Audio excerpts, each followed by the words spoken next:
Hello friends, good morning. Manisha's ક્રિએટિવિટીમાં આજે હું કેકનું જે બેઝ આવે છે તેમાંથી વોલ હેંગિંગ બનાવવાની છું. વોલ હેંગિંગ હું લિપ્પન આર્ટ કરીને મિરર આર્ટથી બનાવવાની છું.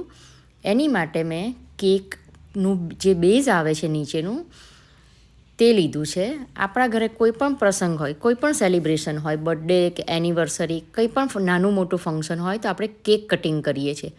તો કેક ખાધા પછી જે નીચેનું બેઝ હોય છે એને આપણે ફેંકવાનું નથી, પણ વ્યવસ્થિત રીતે સાફ કરીને આપણે એને રાખી લઈશું.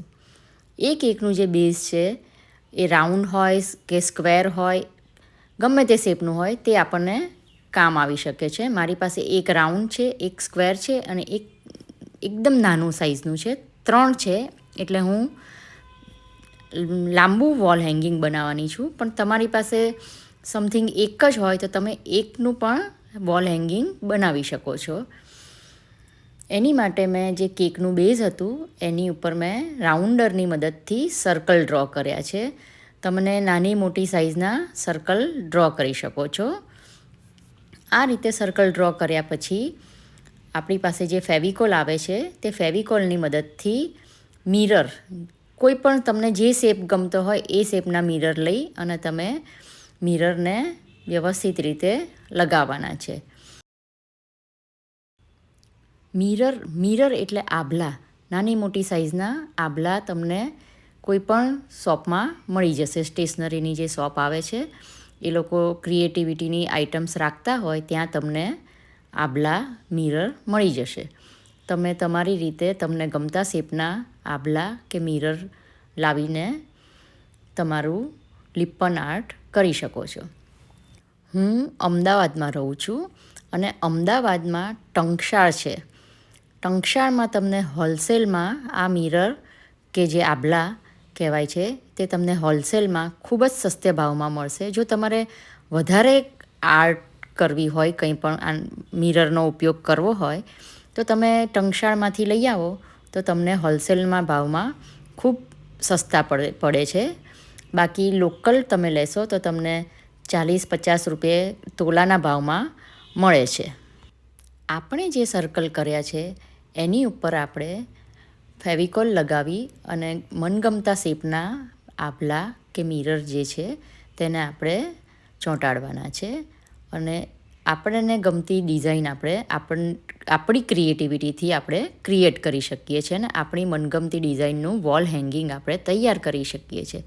આ રીતે બધા આભલા લગાવી દીધા પછી આપણે એને થોડીક વાર માટે સુકાવા દેવાનું છે.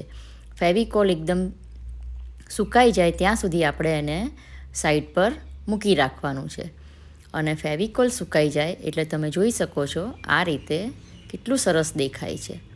ફેવિકોલ સુકાઈ ગયા પછી આપણે પીઓપી, પછી ફેવિકોલ અને એક્રેલિક કલર, જે કલરનું તમારે વોલ હેંગિંગ બનાવવું હોય તમારે મેચિંગનો કલર તમારે લેવાનો છે.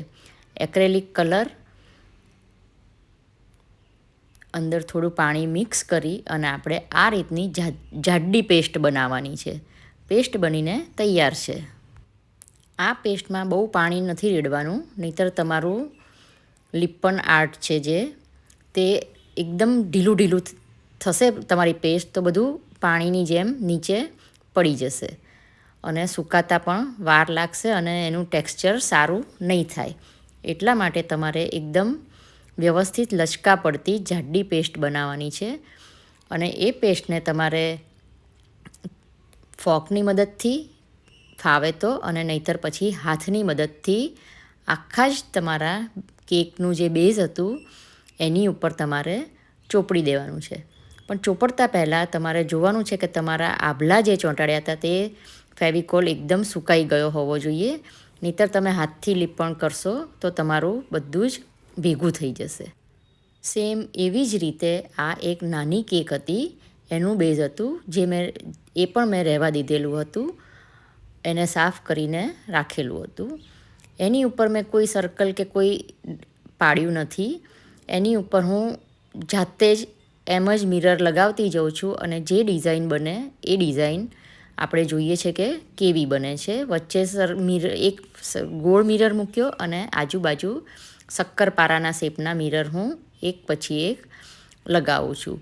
એ આપણે આપણી રીતે એક મૂકતા જઈએ અને ડિઝાઇન એની મેતે જ ક્રિએટ થતી હોય છે. તમે જોઈ શકો છો કે કેટલી સરસ ડિઝાઇન બની રહી છે. આખી ડિઝાઇન થઈ જશે એટલે એનો લુક કંઈક અલગ જ આવશે. આ રીતે મિરર ફેવિકોલની મદદથી ચોંટાડતા જવાનું છે અને ડિઝાઇન બનાવતા જવાનું છે.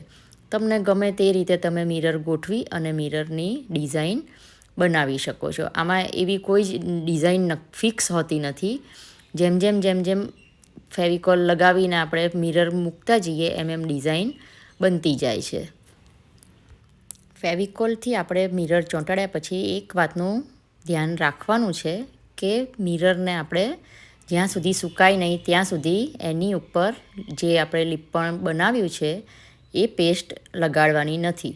જો તમે ઉતાવળ કરી અને એ પેસ્ટ લગાવશો તો તમારા બધા જ મિરર સામટા ભેગા થઈ જશે અને આખી તમારી જે ડિઝાઇન છે તે ખરાબ થઈ જશે. માટે તમારે આટલું બની જાય એટલે એને એક બાજુ સુકાવા મૂકી દેવાનું છે. એ સુકાઈ જાય પછી જ તમારે આ જે પેસ્ટ આપણે બનાવી છે તે તમારે એની ઉપર લગાવવાની છે.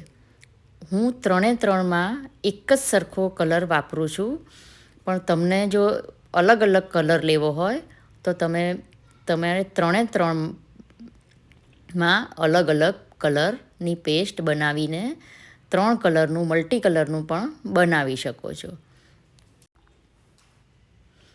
આ સર્કલ એ આપણે નાની પેસ્ટ્રી ખાઈએ છીએ તેનું સર્કલ છે.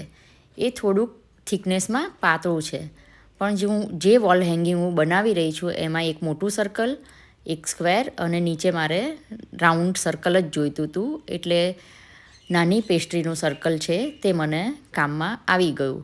તમારી પાસે આવી રીતના કેક બેઝ ના હોય તો તમે જે આપણા કાર્ડબોર્ડ આવે છે, થોડીક જાડી સાઇઝના કાર્ડબોર્ડ હોય એની મદદથી પણ તમે આ લિપન આર્ટ બનાવી શકો છો.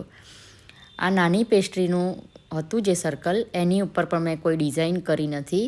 વચ્ચે એક સર્કલ મૂક્યું, શક્કરપારા શેપના મિરર મૂક્યા અને આજુબાજુ સર્કલ મિરર મૂકી અને નાનકડું બનાવી દીધું છું ડિઝાઇન. અને એની ઉપર એ સુકાઈ ગયું એના પછી મેં આ પેસ્ટ લગાવી છે. એ લગાવીને આપણે એ બધાને મેં સુકાવવા માટે મૂકી દીધા. સવારે લગાવ્યું હતું અને સાંજ સુધી બધાને સુકાવવા માટે મૂકી દીધા હતા. લિપન આર્ટ સુકાઈ ગયું છે અને હવે એક કપડાની મદદથી આપણે જે મિરરની ઉપર આપણું જે પીઓપીની પેસ્ટ હતી, જે આપણું લિપણ હતું તે થોડું ઘણું લાગેલું છે. કપડાની મદદથી કપડાનો એક ખૂણો સહેજ ભીનો કરી અને આપણે આપણું જે લિપન આર્ટનું વોલ હેંગિંગ તૈયાર કર્યું છે એને ઉપર જે મિરર છે એને સાફ કરી દેવાના છે. એને સાફ કરી દઈશું એટલે મિરરની ચમક એકદમ દેખાશે અને આભલા એકદમ ચમકતા થઈ જશે. ત્રણેય પીસને આ રીતે આપણે કપડાની મદદથી મિરર સાફ કરી અને એક સાઈડ પર મૂકી દઈશું. હવે આનું વોલ હેંગિંગ બનાવવા માટે ત્રણેય પીસને જોડવા પડશે. એની માટે મેં જ્યુટ રોપ સૂતળી લીધી છે અને સૂતળીને મદદથી હું ત્રણેય પીસને એક સામટા હેંગ કરીશ. એની માટે મેં સૂતળીને નાના નાના પીસમાં કાપી છે અને ફેવિબોન્ડ અથવા તમારી પાસે જો ગ્લુ ગન હોય તો ગ્લુ ગનની મદદથી તમે આ ત્રણેય પીસને જોડી શકો છો. એની માટે મેં આ સૂતળીને નાના નાના પીસ કર્યા અને આપણું જે આ લિપન આર્ટના પીસ તૈયાર છે એની પાછળ સૂતળીને ચોંટાડી દીધી છે.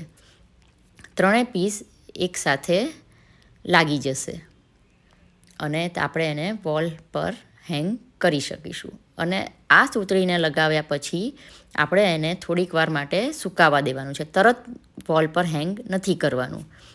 તમે જોઈ શકો છો કેટલું સરસ દેખાય છે. જો તમને આ લિપન આર્ટનો વિડીયો ગમ્યો હોય તો આ વિડીયોને લાઈક, શેર અને મારી ચેનલને સબસ્ક્રાઈબ જરૂર કરજો. Thank you very much.